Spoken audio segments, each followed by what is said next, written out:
दोस्तों, सुर साम्राज्ञी, the queen of melody, nightingale of India Lata Dinanath Mangeshkar ji का देहांत हो गया है। वो 92 वर्ष की थी। अपने लगभग 10 दशकों के इस जीवन में उन्होंने बहुत सारे उतार चढ़ाव देखे और नई नई कीर्तिमानों को छुआ, जो दशकों से लोगों को प्रेरित करता आ रहा है और शताब्दियों तक हमें प्रेरित करता रहेगा। आइए जानते हैं भारत रत्न लता मंगेशकर जी के बारे में शुरू से। लता मंगेशकर का जन्म हेमा मंगेशकर के रूप में 28 सितंबर 1929 को इंदौर में हुआ था, जो कि तब ब्रिटिश इंडिया के सेंट्रल इंडिया एजेंसी का पार्ट हुआ करता था। पिता दीनानाथ मंगेशकर और माता शेवंती की सबसे बड़ी पुत्री थी ये। बचपन में नाम हेमा था, लेकिन बाद में लता नाम पड़ गया। किन्होंने रखा? तो पिताजी ने रखा। क्यों रखा? तो पिताजी कोंकणी और मराठी लैंग्वेज में म्यूज़िक कंपोज़र तो थे ही, क्लासिकल सिंगर भी थे, इसके अलावा एक थिएटर आर्टिस्ट भी थे। तो उनके एक्ट में एक चरित्र का नाम हुआ करता था लतिका। तो वो नाम उन्हें पसंद आ गया और हेमा का नाम उन्होंने क्या रख दिया?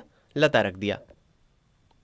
पिता, जैसा कि मैंने बताया, क्लासिकल सिंगर भी थे और कोंकणी और मराठी फिल्मों में भाषाओं में म्यूजिशियन थे। तो बचपन से ही घर में क्या था? माहौल था संगीत का।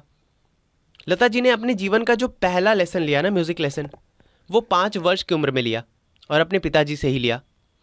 अपने स्कूल के पहले ही दिन उन्होंने स्कूल जाने से मना कर दिया। क्यों मना कर दिया? क्योंकि अपनी छोटी बहन आशा को वो साथ में ले जाया करती थी हर जगह। तो स्कूल भी आशा जी को लेके चली गई। आशा कौन? तो उनकी छोटी बहन आशा भोसले जी, किसी भी परिचय की मोहताज नहीं है। तो जब आशा जी को वो साथ में स्कूल ले गई तो स्कूल वालों ने कहा कि एडमिशन तो आपका हुआ है, ये तो छोटी बच्ची है, ये कैसे आएगी? तो उन्होंने बोला कि फिर मैं भी नहीं आ रही। 13 वर्ष की आयु में पिता का देहांत हो गया। तो नवयुग चित्रपट मूवी कंपनी है, उसके मालिक और मंगेशकर परिवार के काफ़ी करीबी थे मास्टर विनायक।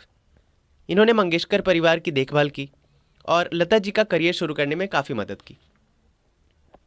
लता जी ने अपने करियर में लगभग 36 से अधिक भाषाओं में गाया और कुछ विदेशी भाषाओं में भी गाया।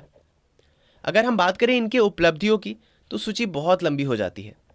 3 नेशनल फिल्म अवार्ड्स मिले इन्हें, 15 Bengal journalist association awards, 4 Filmfare best female playback awards, 2 Filmfare special awards, Filmfare lifetime achievement awards. ये तो मिले ही मिले, फिल्मों की बात हो गई, ये तो प्लेबैक सिंगिंग की बात हो गई। इसके अलावा 1974 में ये पहली इंडियन परफॉर्मर बन गई जिन्होंने रॉयल एल्बर्ट हॉल लंदन में परफॉर्म किया। इसके अलावा भारत सरकार की तरफ से 1969 में इन्हें पद्म भूषण से सम्मानित किया गया, 1999 में पद्म विभूषण से सम्मानित किया गया और 2001 में भारत का सर्वोच्च पुरस्कार भारत रत्न से इन्हें सम्मानित किया गया।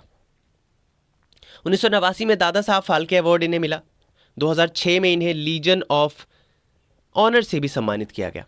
तो ये है इनकी सूची, इसमें बहुत सारे हमने डिस्कस नहीं किया। 2022 यानी कि आज ही के दिन 6 फरवरी को मल्टीपल ऑर्गन फेलियर के कारण ब्रीच कैंडी हॉस्पिटल मुंबई में लता जी ने अपनी अंतिम सांस ली। लेकिन जैसा लता जी कहती हैं, लता जी ने गाया है, मेरी आवाज़ ही पहचान है, घर याद रहे। तो लता जी की आवाज़ ही उनकी पहचान है और बेशक दुनिया को वो याद रहेंगी।